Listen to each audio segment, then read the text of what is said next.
बस एक कश का फासला मौत और हयात के दरमियान। जी हाँ, तो आपने देखा अपनी खिड़की से बाहर कहीं ताबिंदा इलियास तो नहीं है? जी हाँ, वो क्लिनिकल साइकोलॉजिस्ट हैं। यस, बहुत बातें जहन में तो बहुत सवाल आ रहे हैं। आई थॉट कि हम ताबिंदा से भी इसको आगे लेके चले उनके साथ मिलके। मगर सबसे बड़ी चीज जो मेरे दिमाग में आ रही है, क्या शुड इट बी फ्री? जब चीज अवेलेबल होती है तो उसमें इतना इंटरेस्ट भी नहीं होता, जब उसमें रुकावट हो, बंदिश हो तो ज्यादा इंटरेस्ट होता है ना? I think we will ask Tabinda also. अस्सलाम वालेकुम जी, कैसी हैं आप? Good to see you, nice meeting you. जी बिल्कुल, तशरीफ रखिए। Thank you. आप क्लिनिकल साइकोलॉजिस्ट हैं जी। हम बात कर रहे हैं of course doctor Sadaqat Ali साहब को आप जानती होंगी, है ना? बिल्कुल भी, और बख्शी साहब से भी मुलाकात हुई होगी। तो ये तो एक पूरी फोर्स लेके चले हैं नारकोटिक्स के खिलाफ, आई थिंक, है ना? Anti narcotics. आप हाउ डू यू हैंडल जब आपके पास पेशेंट आता है? तो ऑफ कोर्स आप उसको ट्रीट करती हैं, रिहेबिलिटेट करती हैं, लेकिन आप क्या समझती हैं कि पेशेंट बनने से पहले क्या करना चाहिए हमें सोसाइटी को, कि कोई पेशेंट ही ना हो, कोई ड्रग एडिक्ट ही ना हो? पेशेंट बनने से पहले कोई ड्रग एडिक्ट ही ना हो। अच्छी बात आपने की है कि हम सोसाइटी को एजुकेट कर सकते हैं, ज़्यादा से ज़्यादा इंफॉर्मेशन प्रोवाइड कर सकते हैं, मीडिया को इसके लिए यूज़ कर सकते हैं। कॉलेजेस में हम अरेंजमेंट कर सकते हैं कि हम नौजवानों को अच्छे तरीके से अपना मैसेज पहुँचाएं about addiction, because education is very important. This is lacking, जिसकी वजह से बच्चे जो हैं वो नशे की तरफ चले जाते हैं। मुझे प्लीज़ बताएं, हमारी बातों में अब ये बात नहीं निकली कि दिमाग पे क्या असर होता है नशे से? बिल्कुल, नशे के नेगेटिव असर होते हैं मेमोरी पे, short term memory loss, memory problems आती हैं, थिंकिंग उस तरह से नहीं रहती, लाइक जिस तरह पुरानी बातें मेमोरी उस तरह रिकॉल नहीं कर सकती जैसे कि एक एक्टिव इंसान करता है, जैसे कि एक फ्रेश इंसान ये समझता है ना कि मैं नशा करूंगा और मैं एक ख्याली दुनिया में चला जाऊंगा जहाँ सुकून ही सुकून होगा, मगर हम ये नहीं सोचते कि उस सुकून में आपके दिमाग पे क्या बुरा असर हो रहा है, कि आपके हाथ पैर आपके काबू में नहीं रहते, आपकी याददाश्त पे बुरा असर होता है, आपके रिलेशनशिप पे, आपके अंदर अगर गुस्सा और आपको समझ नहीं आती, आप किसी को मार देते हैं, किसी पे हाथ उठा लेते हैं, आपको विड्रॉल्स होते हैं, आपका अपना कंट्रोल नहीं रहता। तो आई थिंक कि इंसान चूंकि अशरफुल मखलूकात है, उसके लिए कंट्रोल होना बहुत जरूरी है कि वो अपने जहन को, अपने जिस्म को कंट्रोल कर सके और उसके ऊपर हावी हो, बनस्बत इस पे कि कोई चीज और उस पर हावी हो जाए, क्योंकि नशा आप पे हावी हो जाता है।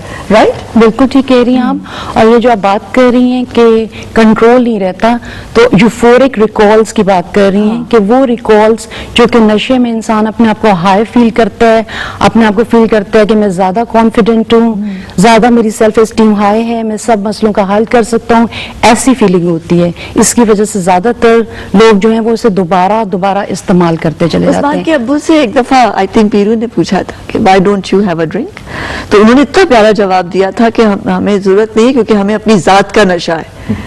तो ये जात का नशा क्यों नहीं, हम क्यों अपने ऊपर क्यों नहीं हमें यकीन होता? ये क्यों सोसाइटी आपसे यकीन छीन लेती है?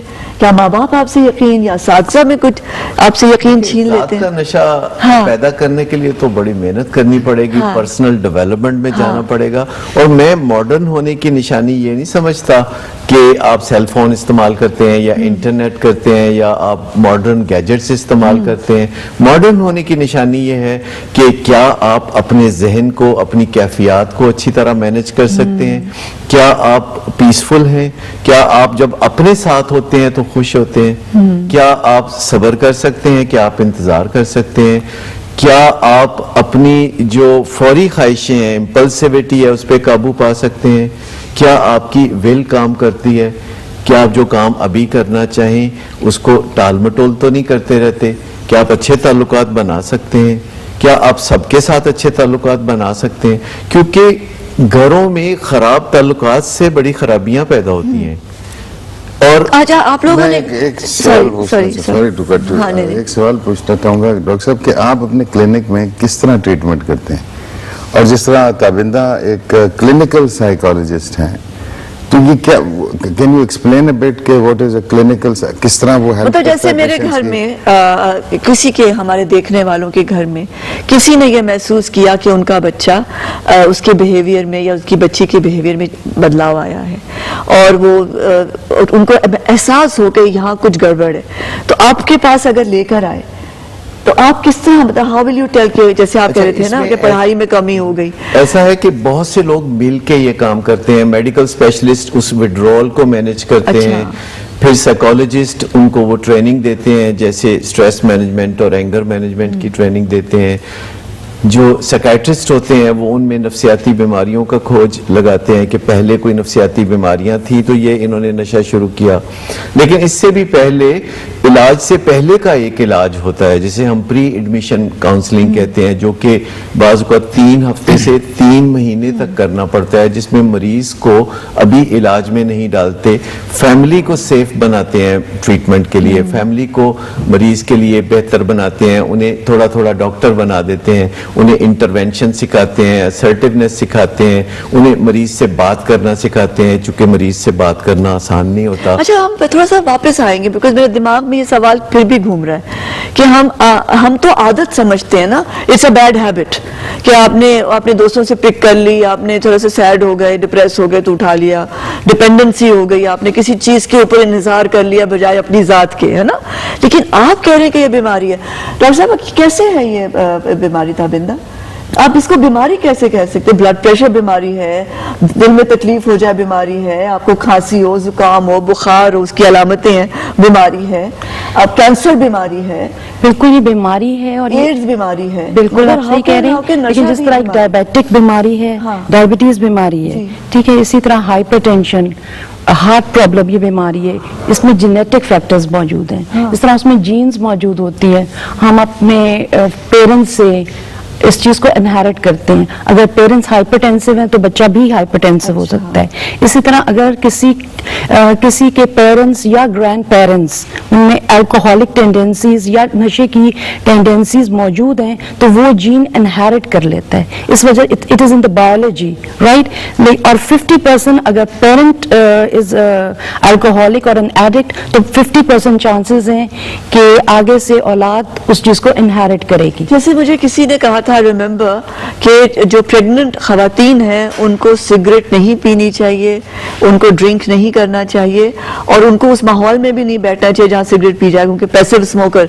तो इज इट बिकॉज आप उसमें भी हो सकता है आपके अंदर जो खवातीन प्रेग्नेंट नहीं भी हैं उनको भी सिगरेट नहीं पीना चाहिए, इन सब चीजों से। बिकॉज वो कह रहे हैं कि वो फिर आदत आपकी ट्रांसफर हो जाती है अपने बच्चे में। इस तरह ट्रांसफर नहीं होती। नशा करने का जो फेल है ये जेनेटिक नहीं होता। अच्छा। नशा करने का जो फेल है ये एनवायरमेंटल है। अच्छा। ये एक साइकोलॉजी में चीज आती है, इर्द गिर्द की ऑब्जर्वेशन से भी।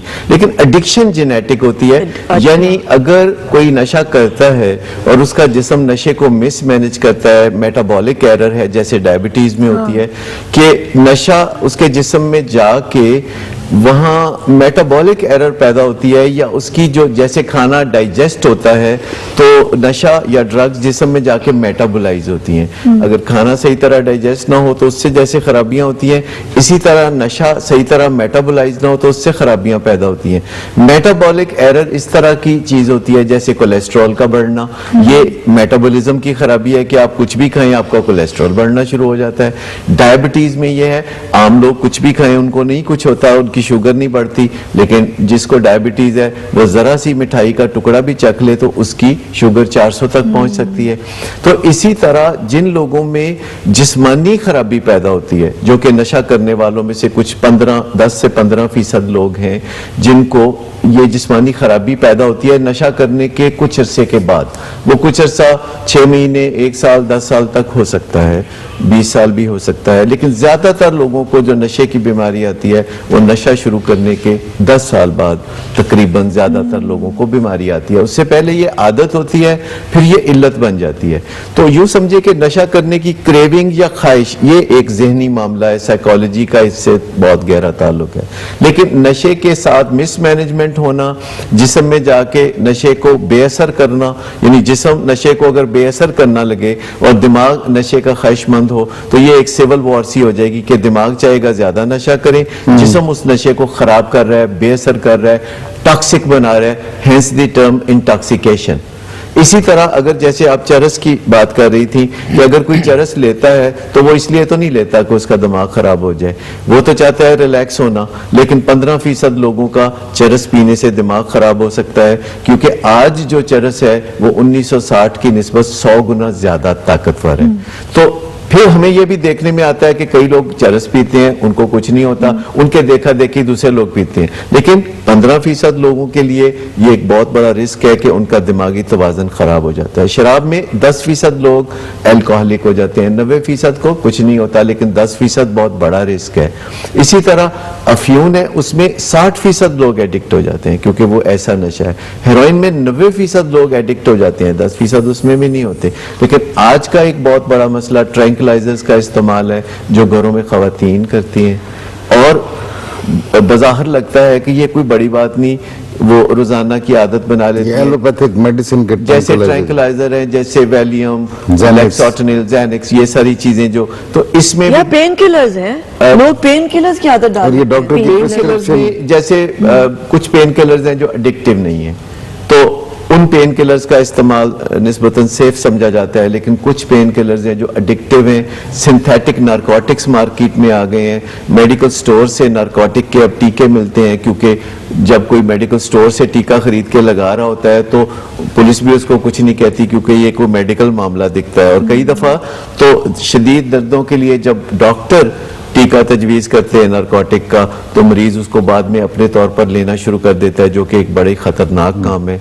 और डॉक्टर्स को चाहिए कि अपने मरीजों में ट्रैंक्विलाइजर्स का इस्तेमाल और नारकोटिक्स का इस्तेमाल सेफ बनाएं। आप इसे ख़त्म नहीं कर सकते।